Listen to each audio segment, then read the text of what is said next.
हरे कृष्णा और उपस्थित सभी भक्तों का बहुत बहुत स्वागत है आज के हमारे इस सत्र में चेतो दर्पण मार्जनम। और आज से हम प्रारंभ कर रहे हैं अपना पुनः जो है भगवत गीता का सत्र, भगवान की अनुकंपा से, राधा रानी की अनुकंपा से, गुरु महाराज की कृपा से। ओम नमो भगवते वासुदेवाय। ओम नमो भगवते वासुदेवाय। ओम नमो भगवते वासुदेवाय। ओम अज्ञानतिमिरान्धस्य ज्ञानाञ्जनशलाकया चक्षुरुन्मीलितं येन तस्मै श्रीगुरवे नमः। नमः ॐ विष्णुपादाय कृष्णपृष्ठाय भूतले श्रीमते भक्तिवेदान्त स्वामिन् इति नामिने। नमस्ते सारस्वते देवे गौरवाणी प्रचारिणे निर्विशेष शून्यवादी पाश्चात्य देश तारिणे। जय श्री कृष्णा चैतन्य प्रभु नित्यानंदा श्री अद्वैत गदाधर श्रीवासादि गौर भक्त वृंदा। हरे कृष्णा कृष्णा कृष्णा हरे हरे, हरे हरे रामा राम राम हरे हरे। जगत गुरु श्रील प्रभुपाद की जय, गुरु महाराज की जय, भगवत वाणी भगवत गीता जी की जय। हरे कृष्ण। उपस्थित सभी भक्त वृंद की जय। मुझे बहुत अच्छा लग रहा है आप सब लोगों को पुनः देखने का अवसर प्राप्त हुआ। चलिए, तो हम लोग जो है आज हमारा जो है विशेष दिन है। आज से जो है विशेष दिन प्रारंभ हो रहे हैं। क्या है? पितृपक्ष स्टार्ट हो रहा है आज से। तो आज है भाद्रपद की पूर्णिमा। तो अश्विन मास आज से शुरू हो रहा है। चतुर्मास जो हम लोग फॉलो कर रहे हैं उसमें भी तृतीय मास आज से ही आरंभ हो रहा है। द्वितीय मास विराम हो गया, तृतीय मास शुरू हो रहा है। तो जो हम लोगों ने द्वितीय मास में जो व्रत रख रखा था, हम लोग जो है दही का सेवन नहीं कर रहे थे, तो आज से हम लोग दही का सेवन जो है स्टार्ट कर देंगे और दूध का सेवन नहीं करेंगे। तो ये हमारा चतुर्मास जो फॉलो करते हैं उसके कुछ इंस्ट्रक्शंस हैं। दूसरा, ये जो है अश्विन मास जिसको बोलते हैं पितृपक्ष, ये बहुत इंपॉर्टेंट होता है। तो आज हम उसी पे थोड़ी सी चर्चा करेंगे, ठीक है? तो ये जो पितृपक्ष है, तो पहले मैं आप लोगों से जानना चाहूंगी, कोई बताना चाहेगा कि पितृपक्ष हम लोग क्यों मनाते हैं? क्यों हम लोग अपने पितरों को ये स्पेशल डेज जो है 15 दिन क्यों पितरों को पूजा करते हैं? मतलब साल के 15 दिन स्वर्ग के द्वार खुले होते हैं और वो यहाँ पर पितरों को तर्पण किया जाता है ताकि उनकी आत्मा को संतुष्टि हो सके। मे भी ऐसा कुछ तबीयत ठीक नहीं है तो प्रॉपर बता नहीं पा ये बात नहीं। यस यस, रीना माता जी। हरे कृष्ण माता जी। हम्म। माता जी बोलते हैं कि हमारे पितृ 15 दिन के लिए धरती पे आते हैं। अच्छा। तो हम 15 दिन वो हमारे लिए आते हैं। मान लो जैसे हम 15 दिन हमने अब उन्हें बुलाया, 15 दिन वो हमारे धरती पे आए, तो हम उनकी इच्छा के अनुसार जो उनको उस टाइम पसंद होता है वो सब उनका जल से, खाने से, उनकी पसंद की चीजों से तर्पण करते हैं जो ओके। उनको मिलता है, बोलते हैं। बहुत और बढ़िया। पीपल में जल देते हैं काले तिल डाल के अरे उनके तरह नाम से। कार्यक्रम के बारे में नहीं पूछ रही, बस इतना ही पूछ रही हूँ मैं कि हाँ, हम लोग क्यों मनाते हैं पितृपक्ष। यस, और वो कुछ चाहेगा? कोई और बताना चाहेगा? नहीं, कोई बात नहीं, सभी लोगों को पता है। और जैसे माता जी ने कहा है, तो हम उस पर थोड़ा सा ध्यान देंगे कि हम कोई भी कार्य अगर करते हैं, शास्त्रों के अनुसार है या नहीं है वो भी हमें पता होना चाहिए, और क्यों करते हैं उसकी इंपॉर्टेंस पता होनी चाहिए। बिना बिना उसके ज्ञान होने से अगर हम कोई कार्य करते रहते हैं तो वो कर्मकांड के अनुसार ही चलता रहता है ना, कि हमने पहले से सुना था हमें ये करना है। जैसे शादियां होती तो उसमें कुछ रिचुअल्स होते हैं, तो करते चले जाते हैं, करते चले। हो सकता है वो रिचुअल हो भी कि नहीं हो, बाय मिस्टेक चल रहा हो तो चल ही रहा हो। तो इसीलिए हमेशा, क्योंकि हम लोग भगवत गीता पढ़ रहे हैं, शास्त्र पढ़ रहे हैं, शास्त्र में कहाँ क्या लिखा है उसके अनुसार हमें अपना कार्य करना चाहिए, चाहे कोई सा भी रीति रिवाज हम लोग ले रहे हो। तो ये जो है हमारे शास्त्रों में, हमारे वेदों में ये है बताया गया है। और भगवत गीता के 8वां अध्याय तो पूरा भगवत प्राप्ति के बारे में उसमें लिखा है, तृतीय अध्याय में भी लिखा है, पिंडदान के बारे में भी जो है भगवान बोलते हैं, बताते हैं कि हमें करना चाहिए। तो पिंडदान स्पेशली जो है इन पितृपक्ष के समय पे किया जाता है, या फिर जब व्यक्ति जाता है, शरीर को त्यागता है, तो उस समय हम लोग पिंडदान करते हैं। तो क्यों करते हैं ऐसा, क्यों करना चाहिए, तो उसके ऊपर थोड़ी सी चर्चा करेंगे। आधा घंटा समय बहुत कम होता है, पर फिर भी हम प्रयास करेंगे संक्षिप्त में उसको समझने का, ठीक है। तो सबसे पहले जो है, ये जो पितृपक्ष का समय है, या फिर पितृपक्ष को छोड़ भी देंगे तो भी हमें अपने जीवन में को बहुत से ऐसे लोग होते हैं हमारे जीवन में जो हमारी सहायता करते हैं, है ना। हमारे जीवन में बहुत से ऐसे लोग होते हैं जो हमारी सहायता करते हैं, और जब कोई व्यक्ति हमारी सहायता करता है किसी भी फॉर्म में, किसी भी कार्य से, तो वो क्या होता है, उसका हमारे ऊपर ऋण आ जाता है, ठीक है। तो हर व्यक्ति का हमारे ऊपर ऋण होता है, तो इसीलिए 5 प्रकार के ऋण बताए गए हैं, तो उस पर हम अभी चर्चा करेंगे। उससे पहले ये जो 15 दिन है, उसमें हमें अपने फोर फादर्स, हमारे जो लोग चले गए हैं, हम जिस परिवार में हैं, उनके जो लोग चले गए हैं, उनका ऋण चुकाने का ये सबसे अच्छा जो है समय होता है। तो पितृपक्ष अगर करते हैं तो किस भाव से करना चाहिए, कि हम, हमारे ऊपर कुछ कर्जा है उनका, और हमको उस भाव से उस कर्ज को उतारना ही है, ग्रेटिट्यूड के साथ। एक जो है, हमें ये पता होना चाहिए कि उन्होंने हमारे लिए बहुत कुछ किया है, तो इसीलिए हम ये ऋण चुकाते हैं। अब सबसे अच्छी बात क्या है कि हम लोग जो है डर की वजह से वो करते हैं, पितृ गुस्सा हो जाएंगे, पितृ को दोष लग जाएगा, तो हम लोग क्या करते हैं, पितृपक्ष जरूर करते हैं। पर नहीं, ये उस भाव से नहीं करना चाहिए कि हमको पितृ दोष लगेगा, हमारे पितृ रुष्ट हो जाएंगे, नहीं। हमें किस भाव से करना चाहिए, क्योंकि उन्होंने हमारे लिए बहुत कुछ किया है। और सबसे अच्छी बात देखिए, हम उनको देख भी नहीं सकते, हम उनसे बात भी नहीं कर सकते, पर फिर भी हम उनके लिए 15 दिन करते हैं, पर डर की वजह से करते हैं। डर की वजह से नहीं करना है, किसकी वजह से, कृतज्ञ होके करना है, कृतज्ञ होके करना है कि आपने हमारे लिए बहुत कुछ किया, हमारे परिवार के लिए किया, हम आपके परिवार में आए हैं, इसलिए हमारी ड्यूटी बनती है कि 15 दिन हम आपको एटलीस्ट ये जो है समय आपके लिए दे सकें, आपका चिंतन कर सकें, आपके लिए भगवान भगवान से प्रार्थना कर सकें, और आपको ये जो है 15 दिन सिर्फ आपके लिए है ना। तो ये स्पेशल डेज सिर्फ हमारे पितृ लोगों के लिए, फोर फादर्स के लिए, ठीक है। तो सबसे पहले जो है, ये जो समय है वो क्या है, कृतज्ञता का समय है। तो भगवत गीता में भी, जिसके पास भगवत गीता है वो खोल लीजिए, क्योंकि आज से हम लोग डेली भगवत गीता का पारायण करेंगे। और ऐसा कहा जाता है शास्त्रों में कि कोई भी शास्त्र जब आप पढ़ते हैं या नाम लेते हैं, तो इन पितृ पक्ष में सबसे अच्छा होता है कि अपने पितरों के लिए भगवत गीता का एक श्लोक, भागवतम का एक श्लोक अवश्य ही पढ़ना चाहिए। किस चैप्टर का है, कौन सा श्लोक है, उससे कोई फर्क नहीं पड़ता, पढ़ना अवश्य ही चाहिए, शास्त्र को उनके लिए जरूर पढ़ना चाहिए, क्योंकि वो सुनते अवश्य ही हैं। तो भगवत गीता के तृतीय अध्याय के 10वां और 11वां श्लोक, तो वो मैं पढ़ रही हूँ आज अपने पितरों के लिए, हम सब लोग के पितरों के लिए। भगवत गीता में भगवान तीसरे अध्याय के 10वें श्लोक में बोलते हैं, यह यज्ञ प्रज्ञा सृष्टा पूर्वो वाच प्रजापति अनेन प्रसविष्य त्वमेष गोस्त्वेष्ट काम माधुक।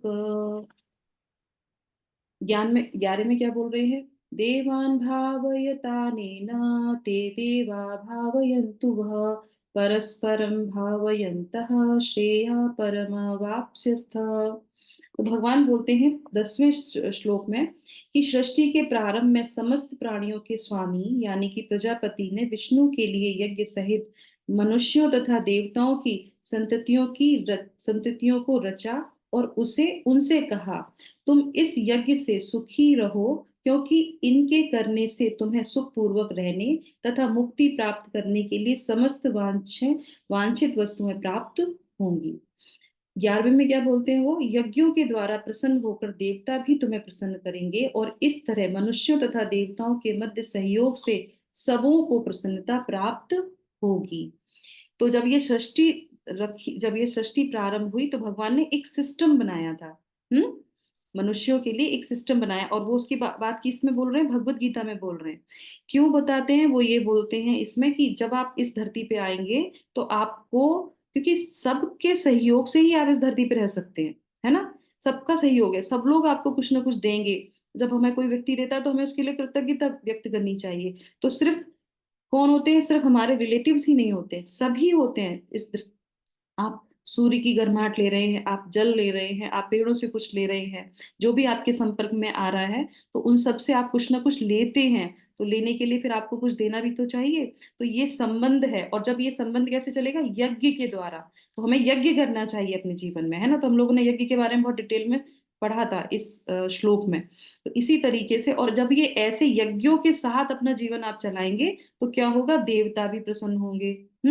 तो जब हम यहाँ पे अब आ जाते हैं, हमारे पास 5 तरह के ऋण चढ़ते हैं, तो हमें इनके लिए जो है कार्य करना चाहिए। तो कौन कौन से हैं ऋण?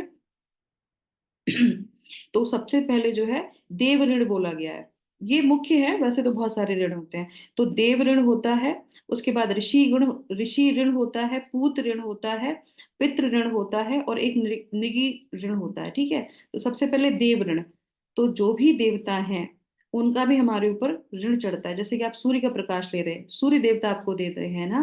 वायु लेते हैं तो वायु देवता, उनका ऋण हमारे ऊपर चढ़ता है। तो इसी तरीके से वरुण देवता हैं। तो सारे देवी देवता क्या करते हैं, भगवान के ऑर्डर पे हमको वो सारी चीजें उपलब्ध कराते हैं। पर हमारे अंदर क्या है, ग्रेटिट्यूड नहीं होता।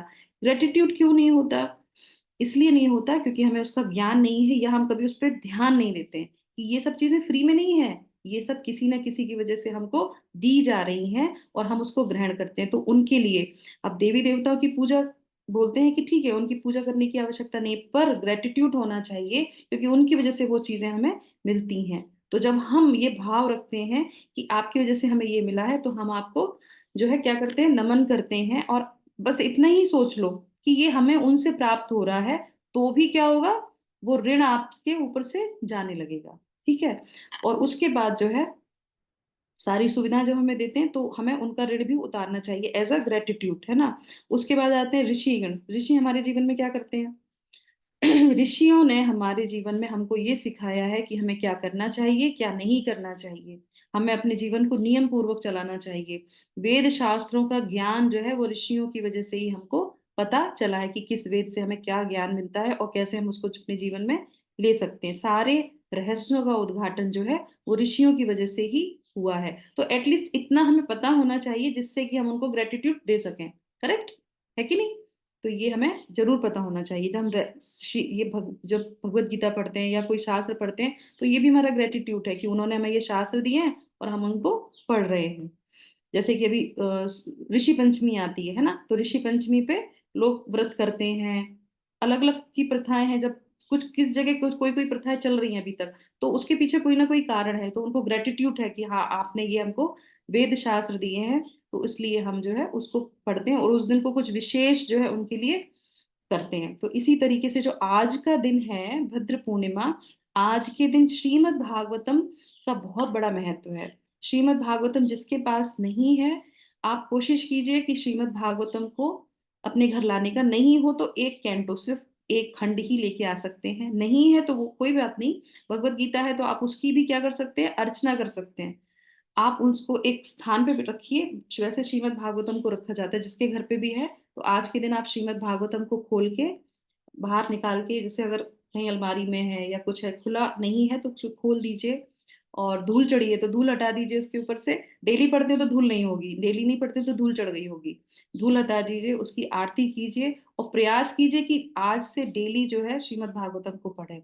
भगवत गीता को डेली एक श्लोक जरूर अवश्य पढ़े। तो आज के दिन उसको व्यास आसन पे एक अच्छा सा जो है उसको आसन दिया जाता है और उस पे उसकी पूजा की जाती है। ठीक है। तो ये हमारा हो गया ऋषि ऋण। उसके बाद आ जाते हैं भूत ऋण। भूत ऋण का मतलब क्या होता है? भूत का मतलब होता है सारे जीवंत जो है जीव प्राणी। भूत मतलब सारे जीव प्राणी, तो उसमें सारे आ जाते हैं, जानवर भी आ जाते हैं, पशु पक्षी भी आ जाते हैं, और उसमें मनुष्य भी आ जाते हैं। जो भी हमारे जीवन में हमारे लिए कुछ अच्छा कार्य करता है, जैसे चलते फिरते भी कोई आपकी कभी मदद कर देता है, तो उसका भी हमारे पर ऋण आ जाता है। अब आप सोचिए हम लोग कितने ऋण से दबे हुए हैं, पर हम मनुष्य जीवन में होने के बाद कभी ये ध्यान नहीं रखते कि हमारे जीवन में इस व्यक्ति ने कुछ भी हमारे लिए अच्छा किया। थोड़ा सा, थोड़ा छोटी से छोटी चीज जो है, गाय हमको दूध देती है ना, चिड़िया हैं, पक्षी हैं, कोई ना कोई किसी न किसी उसमें, जैसे हमने कोई चीज डाल दी तो उन्होंने वो खा लिया। आप क्या सोचते हैं कि हमने उनको कुछ दिया है? नहीं, वो हमारी सहायता करते हैं, हमारी चीजों को करके जो हम देते हैं उनको वो खा लेते हैं। जैसे हम लोग के इस पितृपक्ष में कौवे का बहुत बड़ा योगदान होता है। नहीं, कौवे का क्यों होता है? क्योंकि भगवान ने उनको क्या दिया है, आशीर्वाद दिया है। क्या आशीर्वाद दिया है, कोई बता सकता है? कौवे को क्या आशीर्वाद मिला है? क्यों स्पेशली हम लोग कौवे की पूजा, गाय तो पूजनीय है, ये सबको पता है, कौवे को क्यों पूजते हैं इस पितृपक्ष में?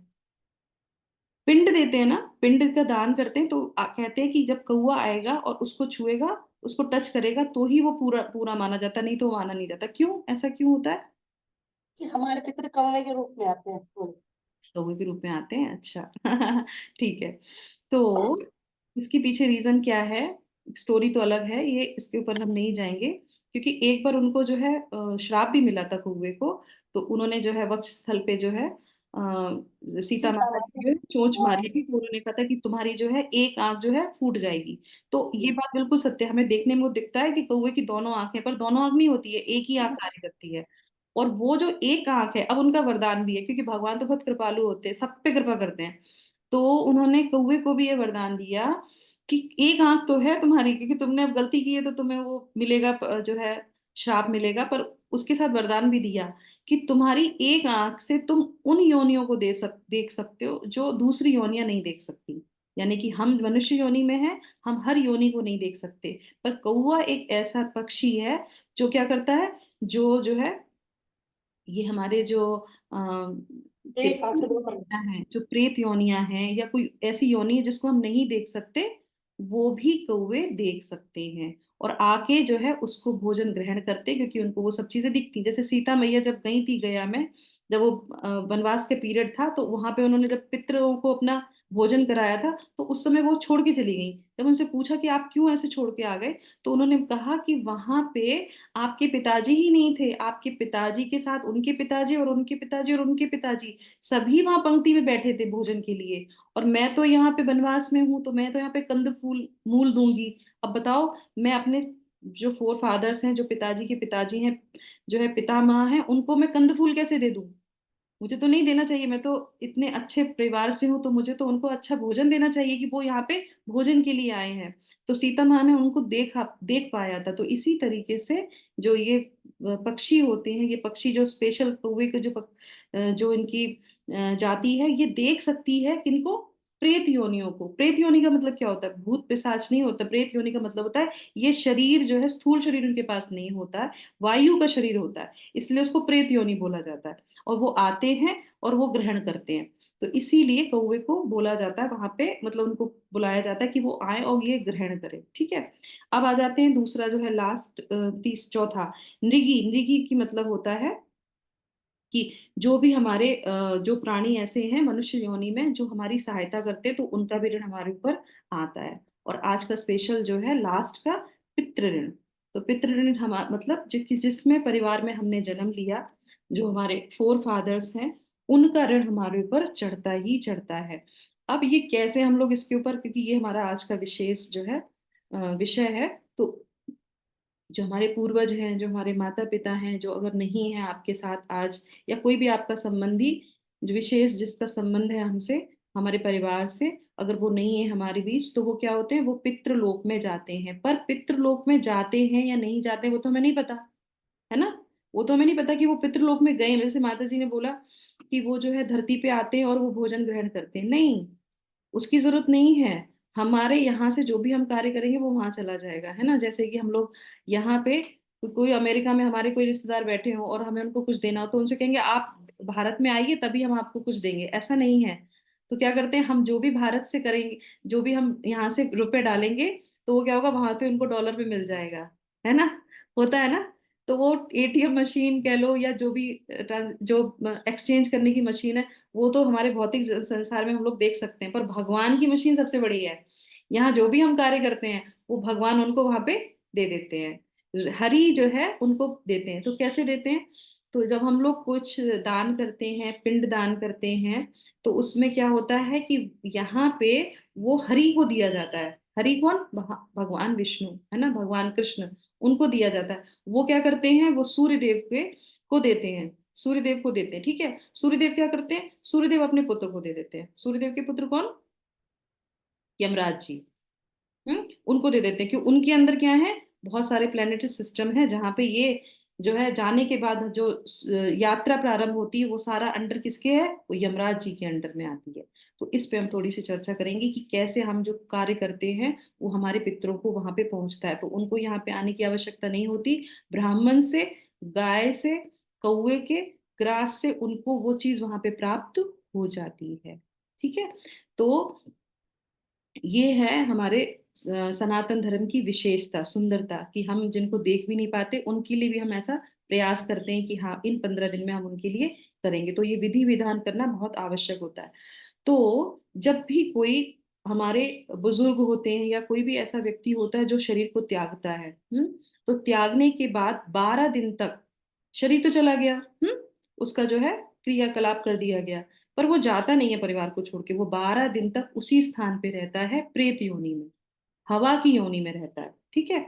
और 13वें दिन जब सारा कार्यक्रम किया जाता है और बहुत आसक्त होता है, अब आप सोचिए हम लोग अपने परिवार से कितना आसक्त हैं, और इन बिटवीन ऐसे ही कुछ हो जाए कि हमको बोले हमको छोड़ के जाओ, हम जा सकते हैं? एकदम से नहीं, कोई भी जा सकता।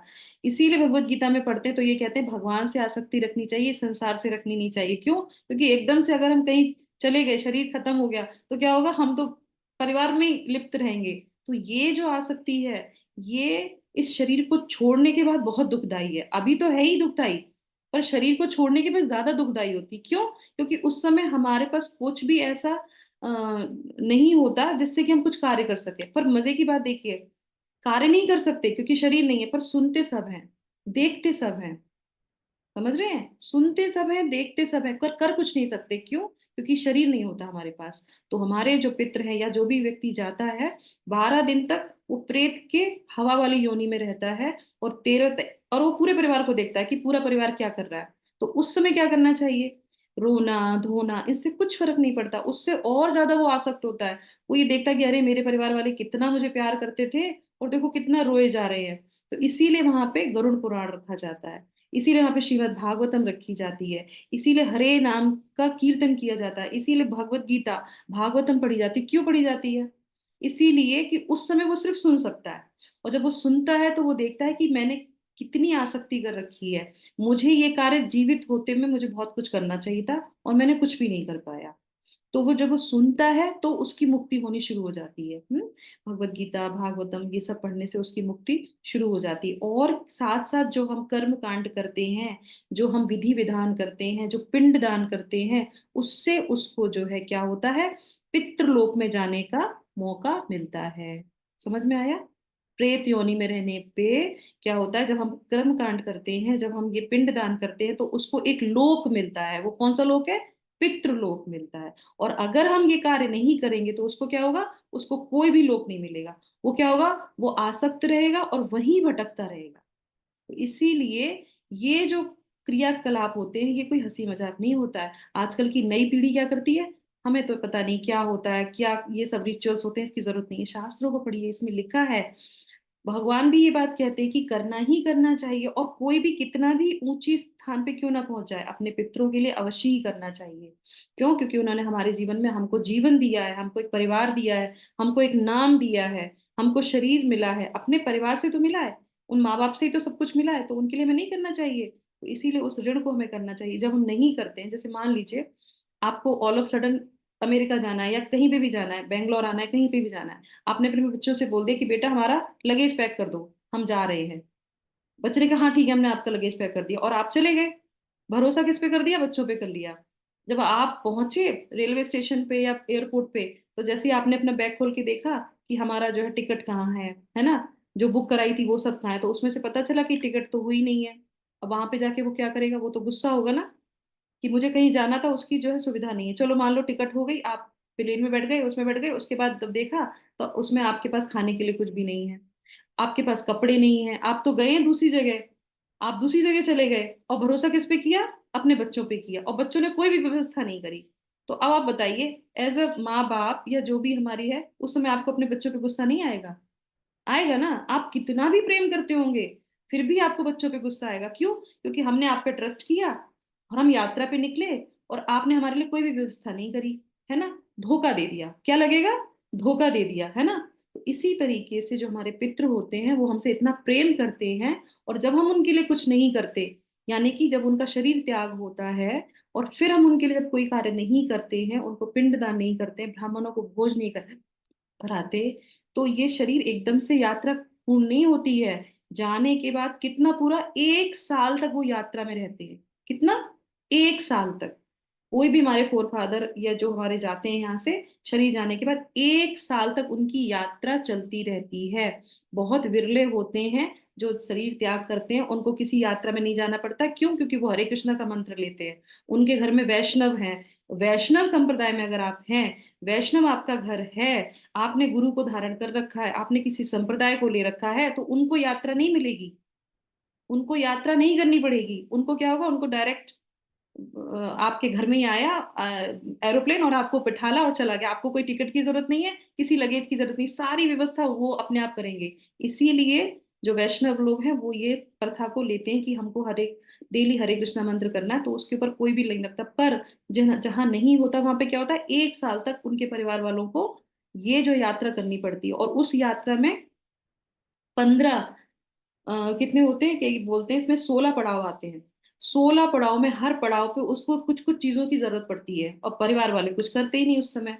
तब उस समय वो जो योनि में जो होते हैं आत्माएं, वो बहुत दुखी होती हैं। और दुखी होने के साथ, क्योंकि शरीर नहीं है, तो शरीर से जो है संबंध खत्म हो जाता है, तो उनको बहुत क्रोध आता है। उसके बाद फिर वो क्या करते हैं, आपकी जो जो अच्छी चीजें होंगी उन सब में वो व्याधा डालते हैं, है ना, क्योंकि आपने उनके लिए नहीं किया, और वो कष्ट भोग रहे हैं। क्योंकि कष्ट उनको हर पड़ाव पे मिलता है। जब वो पूछते हैं कि तुम्हारे यहाँ से भोजन नहीं आया, तुम्हारे यहाँ से ये नहीं मिला, तुमको ये नहीं मिला, कैसे परिवार वाले हो, कैसे परिवार वाले हो तुम्हारे, तो उनको कष्ट देते हैं। और फिर वो लोग यहाँ पे श्रापित करते हैं कि तुम लोगों ने हमको नहीं दिया, हमने तुम्हारे लिए पूरा जीवन निकाल दिया और तुमने हमारे लिए ये नहीं किया। तो इस तरीके से तब पितृ जो है दोष लगता है।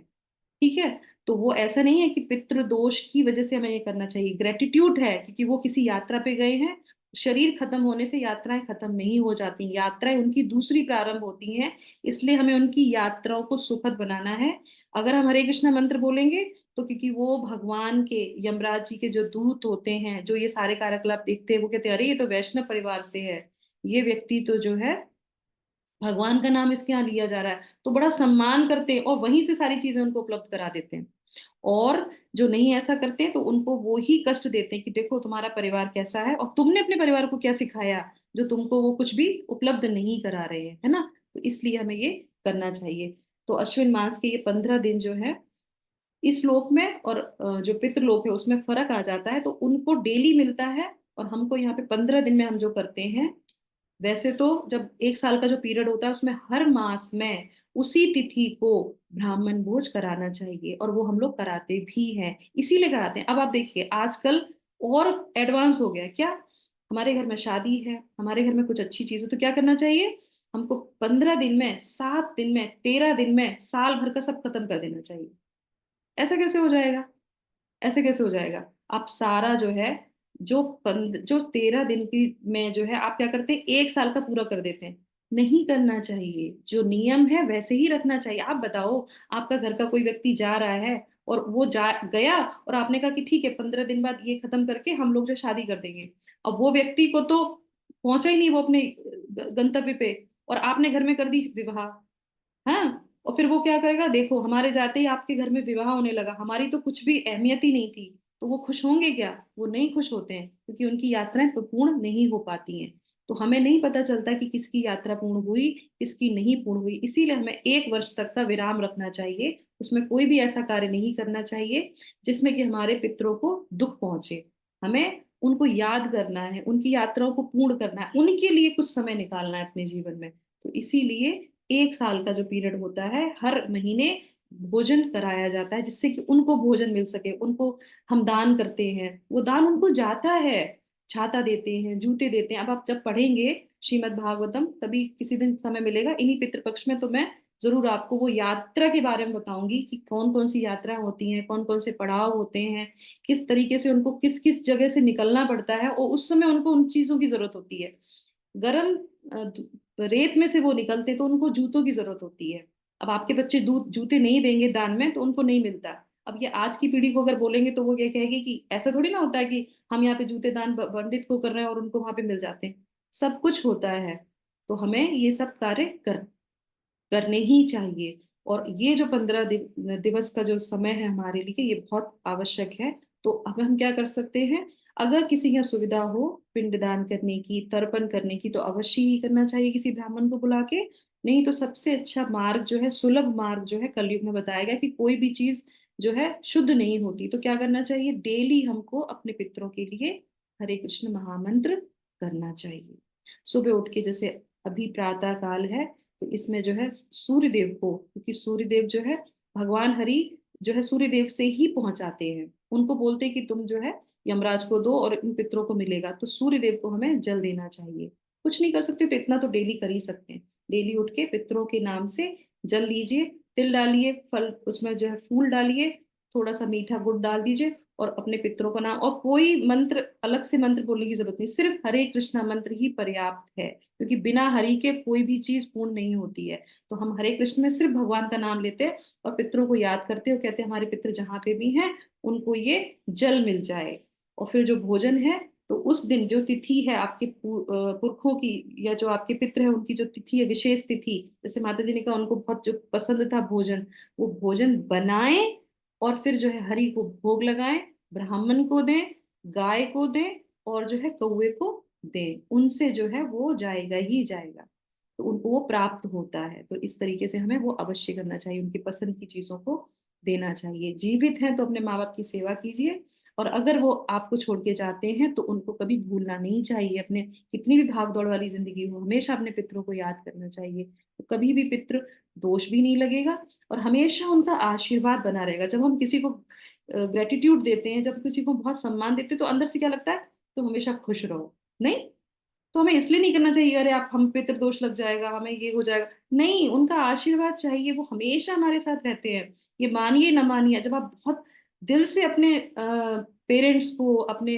ग्रैंड पेरेंट्स को, अपने जो है इन लॉज को याद करते हैं, अगर वो नहीं आपके बीच, वो हमेशा आपके पास आएंगे और आपको ब्लेसिंग्स देंगे। तो ये समय बहुत इंपॉर्टेंट है, इसीलिए हमने आज का ये सत्र रखा, कि जो लोग नहीं करते हैं किसी कारणवश, या कच्चा पक्का वैसा खाना निकाल के दे देते हैं कि भाई देना ही है, चलो वो तिथि आई, चलो कच्चा भोजन, जैसे होता है ना, फल ले लिया, कुछ सूखा आटा, सूखा आटा कौन खाता है, कोई खाता है क्या, बिस्किट दे दिए, ये कर दिया, नहीं, तरीके से भोजन बनाइए, और उस दिन जो है भोजन का किसी को दीजिए, सबसे अच्छा है। अब अगर आप स्पॉन्स से जुड़े तो और भी अच्छा है, वो सारे वैष्णव हैं, उस तिथि में आप जो है वैष्णवों को भोज करा दीजिए। नहीं तो वो डेली भोजन करते हैं, आप किसी दिन और जो है स्पॉन्सर कर दीजिए कि आज के दिन हमारा जो है आप लोगों का भोजन है, इस 15 दिन में किसी भी दिन जो है आप उनको भोजन करा दीजिए, सबसे अच्छा है। वैष्णवों को खिलाना सबसे अच्छा पुण्य का काम होता है। तो इसीलिए हमें इस 15 दिनों में विशेष रूप से ध्यान रखने पे, पितरों के लिए जरूर दान पुण्य करना चाहिए, जिससे कि उनके पर जा सके, क्योंकि पितृ लोक के दरवाजे खुले होते हैं, और उस समय वो होता है ना कि आइए देखें आपके रिश्तेदारों आपके लिए क्या भेज रहे हैं, तो वो होता है। तो इसलिए हमें देना ही चाहिए। पता चला हम कहीं गए हैं और सारे के सारे लोगों को जो है उनके घर वाले जो है लेटर भेज रहे हैं, कुछ वो भेज रहे हैं, और हम वहां बैठे हैं कि हमारे परिवार से कौन आएगा, तो तुम्हारे परिवार से ना सूखा आटा भेज दिया है, तो कहेंगे लो सूखा आटा खाओ तुम, तो आपको क्या लगेगा, अरे भगवान, जिनके लिए हमने पूरी जिंदगी काम किया, जो हमारी प्रॉपर्टी पे बैठे हैं, सब कार्य कर रहे हैं, वो हमारे लिए सूखा आटा भेज रहे हैं, तो वो क्या कहेंगे, तुम ही सूखा आटा खाओ, और अब तुम्हारे घर में कुछ अच्छा होगा ना, तो अब देखना कैसे करवाता हूँ मैं, उसमें विघ्न डालूंगा। इसीलिए फिर वो विघ्न डालते हैं, वो गुस्सा हो जाते हैं। तो हम भी तो कार्य करते हैं ऐसे जिससे वो गुस्सा हो जाता है, ऐसा कार्य नहीं करना चाहिए, ठीक है। तो यस, तो हमें इन सब चीजों का ध्यान रखना चाहिए। यात्रा क्या है इसकी हम किसी और दिन चर्चा करेंगे, कि ऑलरेडी हमारा समय हो गया है, ठीक है। यात्रा है, कितने पड़ाव आते हैं, कौन कौन सी क्रियाएं की जाती हैं, ये सब चीजें जो है हम किसी दिन जो है जरूर इसकी जो है चर्चा करेंगे, ठीक है। तो एक छोटे से जो है उसके साथ जो है हम यहाँ पे विराम करते हैं, एक छोटी सी स्टोरी मैं आपको बताती हूँ, और उसके बाद फिर हम इसको विराम करेंगे, ठीक है।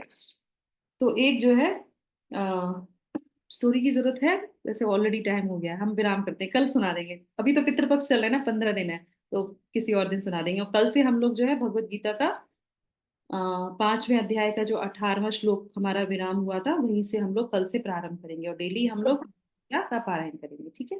माता जी एक क्वेश्चन है, बताइए। अगर गया श्राद्ध किसी ने कराया है तो भी ये सब कुछ 15 दिन करना पड़ेगा? हाँ, नहीं नहीं नहीं, गया में जाके, क्योंकि सारे जो मुख्य होते हैं तो गया में जाके ये श्राद्ध पक्ष ये सब कर देते हैं, उसके बाद उनको करने की आवश्यकता नहीं होती। फिर भी 15 दिन जो है ये हमारे, उनको हमें याद करना चाहिए और उनसे आशीर्वाद लेना चाहिए, और उनके लिए हरे कृष्ण महामंत्र कर सकते हैं। किसी भी दिन 15 दिन के अंदर आप कोई भी दान पुण्य कर सकते हैं। देखिए, हमने गया में किया, मिला नहीं मिला हमें नहीं पता, सही है? हाँ हमें नहीं पता वो क्या था क्या नहीं, तो क्योंकि हर एक चीज में कहीं ना कहीं त्रुटि रह जाती है। तो करने से, किसी को दान देने से हम पे कोई दोष तो बिल्कुल नहीं लगेगा, हमें कुछ प्रॉब्लम नहीं होगी। पर कुछ चीजें ऐसी होती बारीक सी, जैसे ये जो पितरों के लिए करते हैं, कहते हैं उसको बढ़ा के नहीं करना चाहिए, है ना? तो जैसे आप कोई दान कर रहे हैं, तो जैसे 101 है, 2 है, जैसे 1 रुपए लगा के देते हैं ना, वो नहीं करना चाहिए, बढ़ा के नहीं करना चाहिए, पर कर देना चाहिए।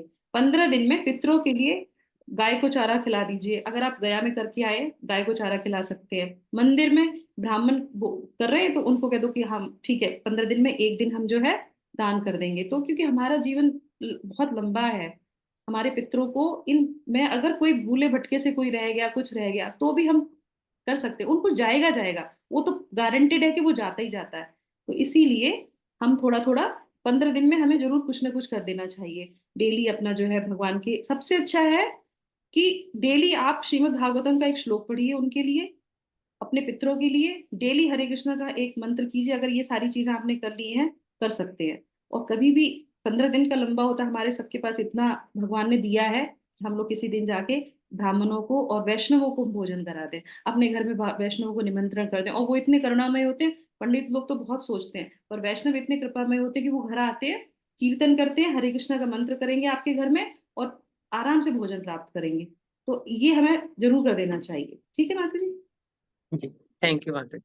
Thank you. हरे कृष्णा। तो इसी के साथ हम यहाँ पे विराम करेंगे। किसी का प्रश्न हो तो और भी कोई पूछ सकता है। हरे कृष्णा, हरे कृष्णा, कृष्णा कृष्णा हरे हरे, हरे हरे राम, हरे राम हरे राम राम राम हरे हरे। श्रील प्रभुपाद की जय, गुरु महाराज की जय, पितृपक्ष की जय। जय। हरे कृष्णा। हरे हरे कृष्णा। कृष्णा माता जी, एक क्वेश्चन पूछना था मुझे। जैसे आपने बोला दूध नहीं पीना, हाँ, तो फिर अब पितृपक्ष में तो दूध दही भी बनेगा और खीर भी बनेगी। यस।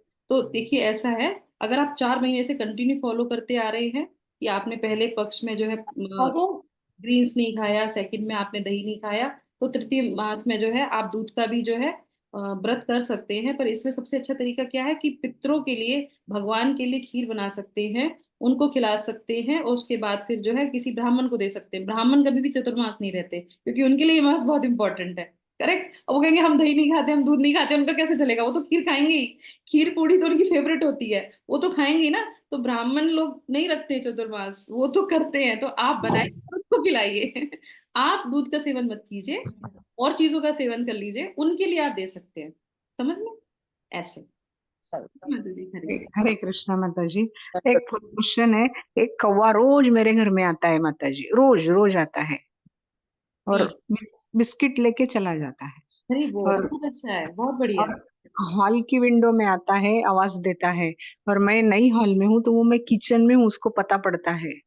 तो वो किचन की विंडो में आता है, आवाज देता है और फिर से उधर जाता है। बहुत अच्छा है माता जी। आप भोजन बनाते हैं तो उसके लिए भी निकाल दीजिए एक दोने में। और नहीं, वो रोज बिस्किट लेके जाता है, उसको अब दूसरा कुछ। हमारा पेट नहीं भरेगा ना, तो आप उसको, अब उसने बिस्किट की आदत पड़ गई उसको, तो बिस्किट अच्छा हाँ, लगता है उसको, पर तो दूसरा दिया तो वो खाता नहीं है। मैं नरम बिस्किट भी करके दिया ना, तो वो लेगा नहीं, कि इसको तोड़ने में मुश्किल होगी, कड़क। तो वो नरम दिया ना, तो लेता नहीं है। नहीं नहीं, अच्छा है माता जी। तो आप हाँ, आते हैं, आपके पास कृपा है। कोई भी तो पशु उसको पक्षी ना गुस्से से दिया ना माता जी, तो वो लेता भी नहीं है। एक दिन मैं ऐसे ही बोला, 2 मिनट तो रुक जाना, इतना जल्दी जल्दी में तू ऐसा करता, और आज मेरा भी उपास है और तू काय काय कर रहा है। तो उसने बिस्किट नहीं लिया माता जी। मेरे हस्बैंड भी देख रहे हैं ये चीज रोज। तो अच्छी बात है, बहुत अच्छी बात है माता जी। आप जो भी वो आके ले रहे हैं उनको दे दीजिए, और वो लेके जाते हैं, और खाते हैं। प्यार से दिया ना तो ही खाएगा। और फिर उसको बोलेगी खा और आराम से चला जा, तो ऐसा देखेगा मेरी तरफ, फिर जाएगा। ये ये सब। सब हम लोग रोज महसूस कर रहे हैं। हाँ, बहुत अच्छा, बहुत बढ़िया माता जी, बहुत और एक बढ़िया। खुशी की बात आप सबसे शेयर करना चाहती हूँ। मेरे हस्बैंड 15 दिन हॉस्पिटल में थे, हाँ, क्रिटिकल कंडीशन में थे। और महामंत्र की जप से, भगवान की कृपा से, कल उनको साथ घर में लेके आए। हरि बोल, हरि बोल। और डॉक्टर ने भी बोला कि इतना ड्रास्टिक चेंज कैसे हुआ। भगवान की कृपा से, हरि नाम से। मैंने खाली हरि बोल, हरि बोल, महामंत्र का हरि जाप बोल, कर महामंत्र हरि का बोल, हरि बोल। महामंत्र का जाप कर रही थी।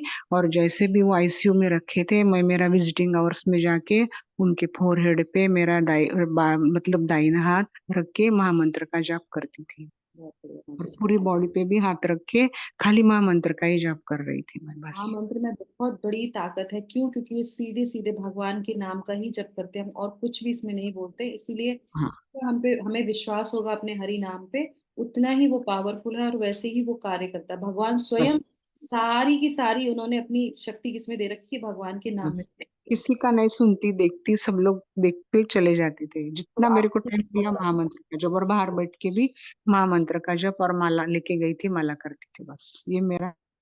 तो इसी के साथ हम आज के इस सत्र को यहाँ पे विराम करेंगे। और हरे कृष्णा महामंत्र जो है, जिसको भी जो भी कोई शास्त्र से संबंधित कोई परेशानी है उनके लिए, हमारे पितरों के लिए, सबके लिए जो है आज हम हरे कृष्णा महामंत्र 3 बार सबके लिए करेंगे। हरे कृष्णा हरे हरे कृष्णा कृष्णा हरे हरे कृष्णा कृष्णा, कृष्ण हरे कृष्ण कृष्णा, हरे कृष्णा हरे कृष्णा, हरे हरे, राम राम राम हरे राम राम, राम हरे राम हरे, हरे हरे हरे कृष्णा, हरे हरे कृष्णा कृष्णा, हरे कृष्णा कृष्णा कृष्णा, हरे कृष्ण हरे, कृष्ण हरे राम हरे राम, हरे हरे राम राम, हरे राम राम राम राम, हरे राम हरे, हरे हरे हरे कृष्णा, हरे हरे कृष्णा कृष्णा, हरे हरे कृष्णा कृष्णा, हरे कृष्ण हरे, कृष्ण हरे हरे राम, हरे हरे राम, राम राम राम राम, राम हरे राम हरे। राम राम हरे हरे कृष्ण। जय हरे हिंद। कृष्ण।